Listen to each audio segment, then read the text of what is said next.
Hi, I'm Dr. Tim Barclay from High Capacity Living.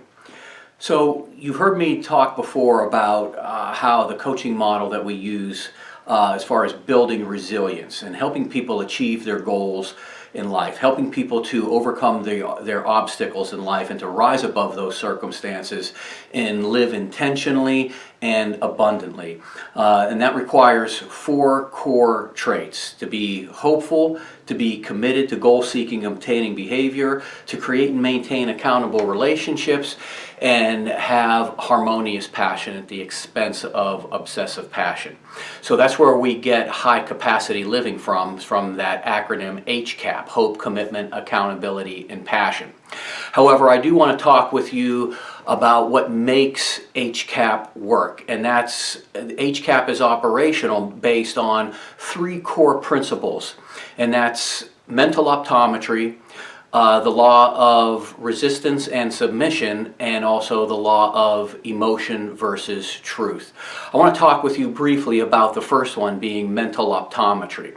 The best way for me to describe what mental optometry is when you're driving a car and you know and you see that the road is straight before you, but something catches your attention in your peripheral vision and you want to hold that vision there on the side of the road to kind of see what's going on. But you're trying to maintain the steering wheel straight so you can keep the car going in a forward direction and hopefully on the road. However, what will happen eventually is you will begin to start drifting and in the direction that you're looking. And that's a neurological principle because that's how our brains are wired. The body naturally wants to orientate itself to its physical field of vision.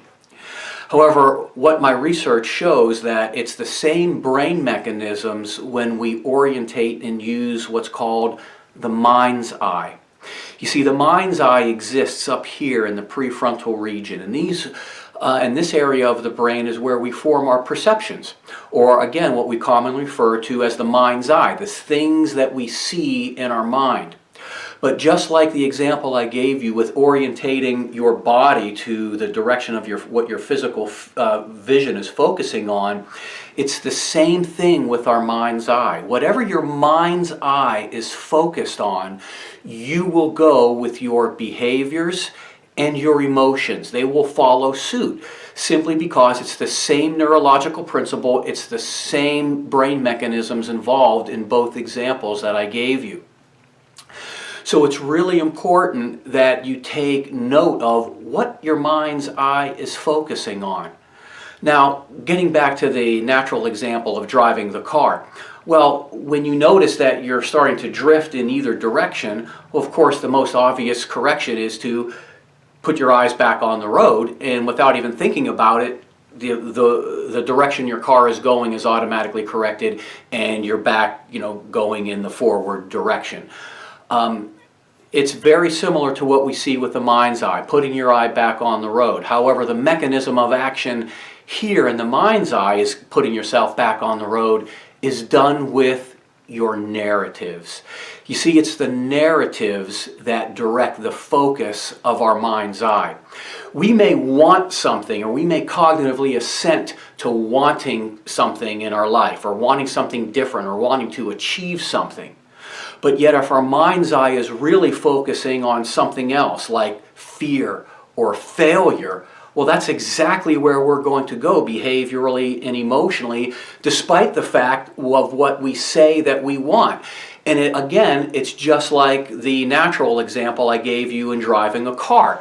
You're driving down the road, but yet you want to see what's going over here on the side of the road. You can't hold your vision here on the side of the road and say, but yet I want to go straight. It's not going to happen. You're eventually going to veer in that direction. Again, it's the same principle with the mind's eye, but here, the steering wheel of your mind's eye are your narratives. Those are the tapes that run through our minds every day that we use to define who we are. To learn more about changing your mental optometry, look us up at highcapacityliving.com, and I look forward to changing your mental optometry.